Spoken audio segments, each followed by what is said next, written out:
No one in the village could explain how Daniel's roasted chicken stayed so fat, soft, and juicy. Day after day, people returned for more, licking their fingers and praising his name. Then, without warning, strange things began to happen. His once busy stall fell silent. A cold stillness settled over his compound, and a heavy, sour smell hung in the air. When the villagers finally gathered the courage to check on him, what they discovered inside froze every heart with terror. In Oba village, everyone knew Daniel, the big man who sold roasted chicken by the market square. From morning until late evening, thick smoke rose from his iron grill, carrying the mouth-watering scent of spice and firewood far into nearby villages. People traveled long distances with baskets just to buy his chicken. Come and buy soft roasted chicken, tender and sweet. Price for everybody. Daniel's deep voice echoed through the market. His chicken never disappointed. It was always tender, always juicy, and somehow, it never finished. Even when chicken became expensive everywhere else, Daniel's prices never changed. Some villagers laughed and said he must be planting money in the ground. Others whispered more carefully, "This one is not ordinary. Maybe he is using juju." But hunger is stronger than fear. Men who hated spending money still stopped at his stall. Women who planned to cook at home changed their minds the moment the smell reached their noses. Daniel was tall and muscular, his apron always neatly tied around his waist. When he laughed, his chest shook like a drum. To the villagers, he had everything: money, customers, and happiness. Yet beneath that clean apron lay a secret even his closest neighbors never suspected. Nearby chicken sellers began to complain. One of them, Mama Joy, felt jealousy burn in her chest as her own sales dropped. "How can one man sell so cheap and still grow rich?" she asked bitterly. One evening, she told a few neighbors, "I will find out the truth. Something is hiding in that man's life." Curiosity grew stronger when Daniel suddenly bought the house he lived in. At the market, he announced it proudly, thanking God and smiling as people clapped for him. Still, the same question lingered: how could roasted chicken alone bring such money so fast? Then the pain began. At first, it was just a small ache in Daniel's right leg. He tied a cloth around it and continued roasting.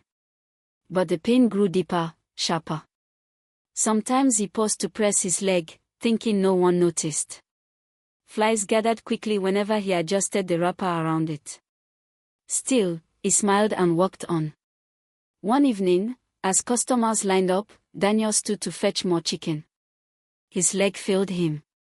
He dropped back onto his stool, sweat pouring down his face. The fire in his grill was nothing compared to the fire burning in his leg. "Daniel, are you well?" a customer asked. "I am fine," Daniel replied quickly, forcing a smile. "It is the fire that makes me sweat." The man nodded and continued eating. No one wanted to question the hand that seasoned such delicious food. After closing, Daniel dragged himself home. Inside his house, his right leg throbbed like a drum beating inside his flesh. The next market day came. Smoke rose again as Daniel forced himself to stand, arranged the coals, and placed the chickens on the grill. He even sang to hide his pain. But halfway through turning the birds, a sharp pain shot through his leg. His hand shook. He nearly dropped the iron rod. He clenched his teeth and pretended nothing was wrong. Yet each step felt heavier. Each turn of the chicken sent fresh pain through his body. By late afternoon, his voice had faded, and his smile had grown thin. Customers noticed, but said nothing. They were too busy eating.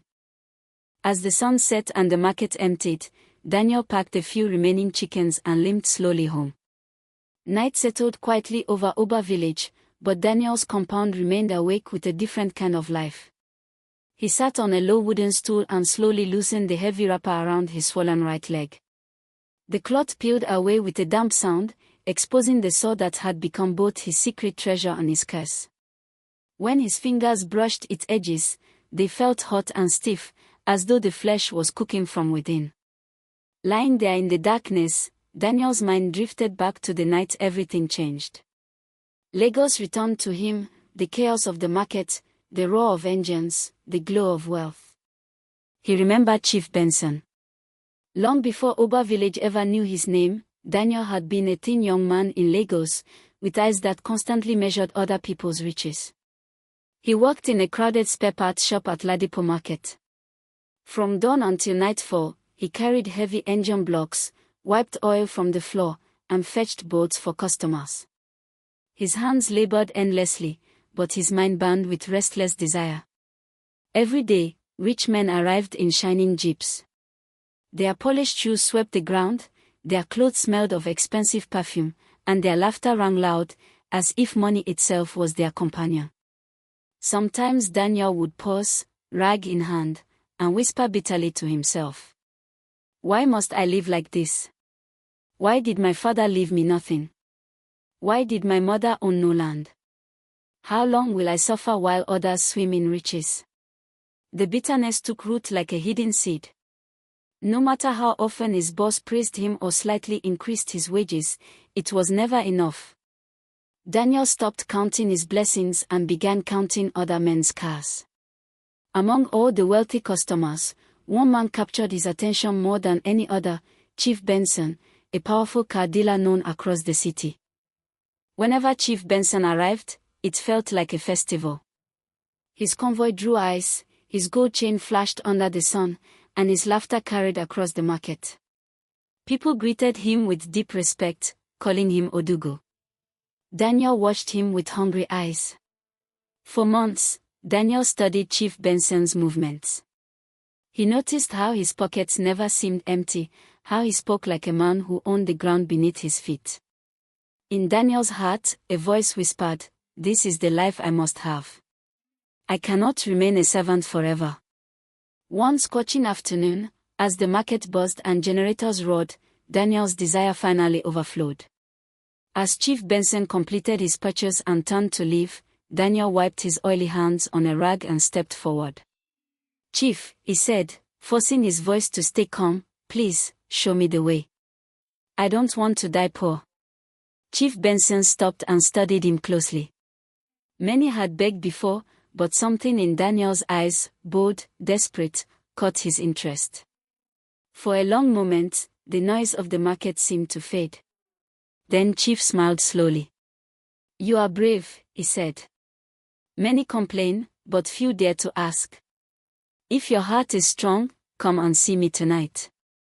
We will talk like men." Daniel's heart raced. He bowed slightly.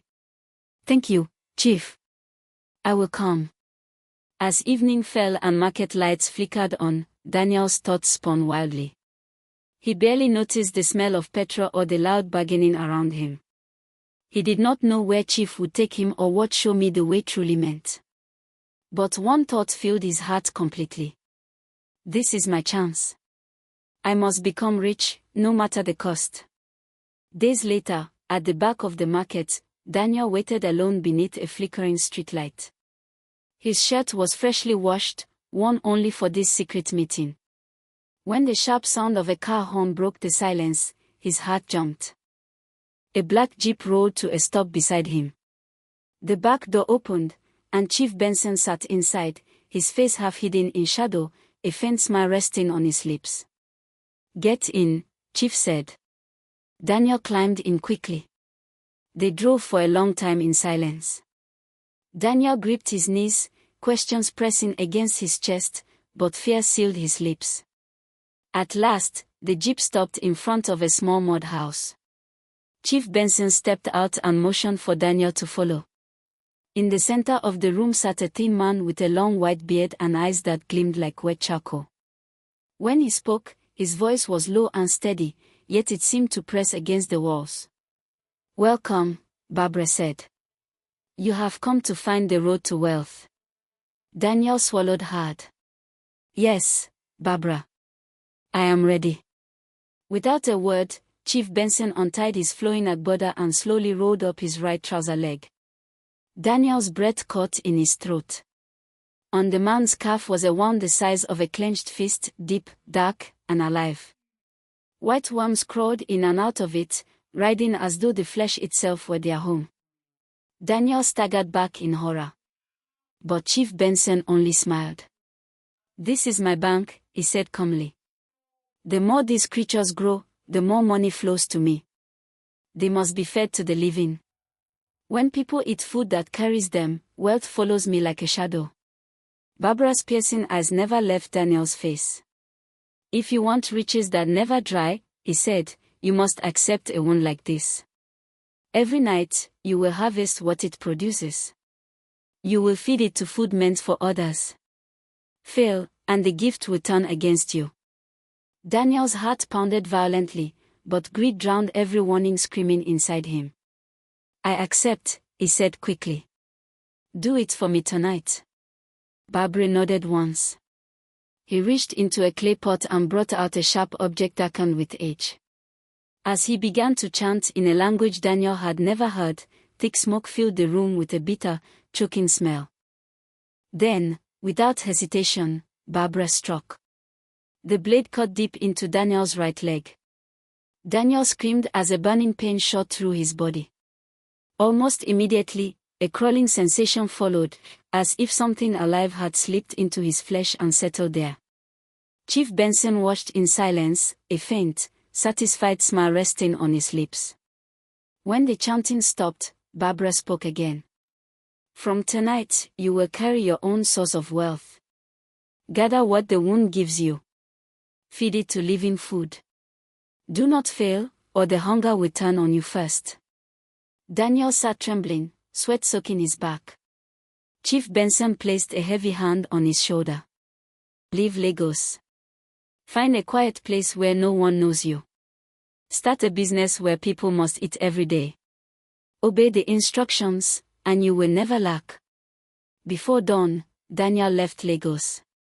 Chief Benson's words echoed in his mind as he traveled until he reached Oba village, a busy market town where strangers could begin again without questions. There, he rented a small house with a wide backyard and built a large chicken pen from bamboo and wire inside his compound. People noticed the newcomer's hard work. Daniel bought chicks, built wooden feeding troughs, and cleaned the pen every morning. He fetched fresh water daily. The chickens grew fast, unnaturally fast, and remained plump and healthy. Neighbors praised his dedication, never imagining the true secret behind the birds' growth. But when night fell and the village slept, Daniel's real work began. Behind locked doors, he untied the thick cloth around his right leg. The wound beneath was deep and wet, pulsing like a second heart. Pain surged through him, but he endured it in silence. Holding a clean calabash beneath the opening, he waited. Slowly, the harvest revealed itself.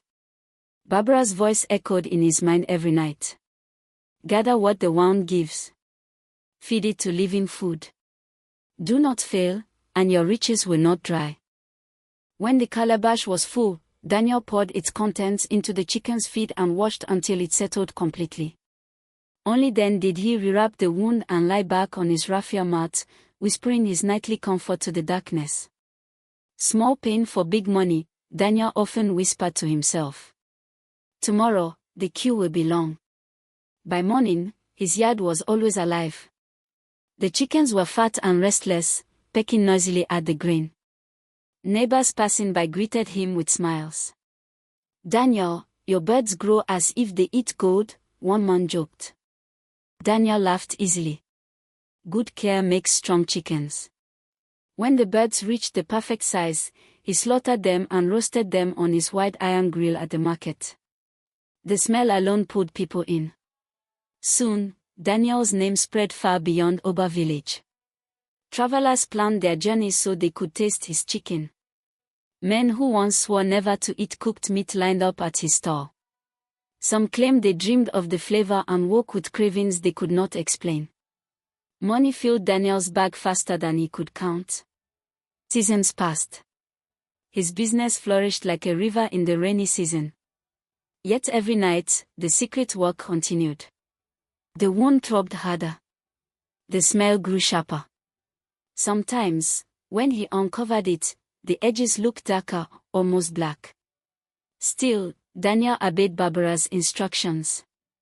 The money was too sweet. The customers were too many. His heart was too deep in greed to stop. When the harmattan winds arrived, dry, cold, and dusty, Daniel noticed something new. The pain no longer stayed within the wound. It climbed up his calf and tugged at his thigh. He began to limp badly. But each market day brought longer queues and heavier coins, so he forced himself to stand before the fire. The villagers only saw success. Daniel is blessed, they said. His chicken will never finish. But inside his compound, behind locked doors, the bargain he had made was tightening its grip.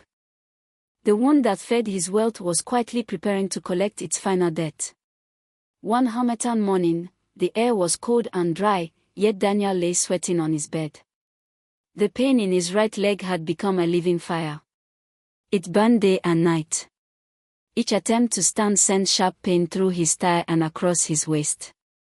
Even the short walk to the chicken pen felt impossible.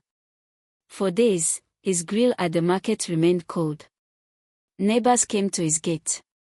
"Daniel, are you there? Do you need medicine?" "I am fine," he replied weakly. "I just need rest." But the smell drifting from his compound told another story. It was thick and sour, stronger than smoke or pepper, clinging to the evening breeze until people covered their noses. Inside the room, Daniel's world shrank to 4 mud walls. He could hear the chickens clucking restlessly, waiting for their midnight feeding, but he could no longer reach them. The wound pulsed like a drum beneath the wrapper. When he finally loosened the cloth, a heavy stench burst out, stinging his eyes. The wound had spread upward. Its edges were black and hard, like burnt wood. The chickens went hungry. The market went without his famous chicken. And the pain only grew deeper. Then came the night of the storm. Clouds swallowed the moon. Thunder groaned like an old drum. Daniel lay awake, staring at the ceiling. Suddenly, a tearing pain ripped through his leg and shot across his body. He cried out, but the wind swallowed his voice. With a wet crack, the wound burst open. Something began to move. In the dim lantern light, Daniel saw white shapes pushing through his flesh. First a few. Then dozens. Then hundreds. The cloth around his leg lifted and shifted as if it were breathing. The creature spilled onto the mat with a dry rustling sound and spread across the floor like waves. Daniel tried to rise, but his body no longer obeyed. He felt movement beneath his skin, along his belly, his arms, even behind his eyes. The pain faded into a deep, icy numbness as the worms crawled out, covering his legs, his chest, his face. He opened his mouth to scream. More poured out. Thick. White. Endless. The room filled with their wet rustling, drowning every other sound. Outside, the chickens fell silent, as if listening. By dawn, Oba village woke to an eerie quiet. When neighbors finally forced open Daniel's door, they froze in horror.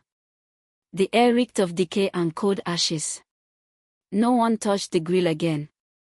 The chicken yard was abandoned to weeds and silence. Children were warned never to go near the compound. And when the elders told the story by firelight, they always ended with the same heavy words. Greed does not fill a man, it finishes him. What you feed for wealth will one day feed on you. Daniel, once the pride of the market, became only a warning in village memory. Moral of the story. Greed is a fire that never satisfies. Daniel thought he had found an easy path to riches, but every coin he earned carried a hidden cost. He fed his chickens from a secret wound to make others crave his food, until that same wound consumed him. Whatever evil you feed for profit will one day feed on you. Wealth gained through hidden darkness is never a blessing. It is a debt waiting to be collected. The elders of Oba village now say, a man may fill his pockets through greed, but in the end, he empties his life. Thank you for watching. If this story kept your heart racing, don't let the fire stop here. Subscribe to African Folktales for more chilling village mysteries and powerful life lessons. Tap the bell so every new folktale reaches you first. Share your thoughts in the comments, and share this story with friends and family, so they too may remember. Fire.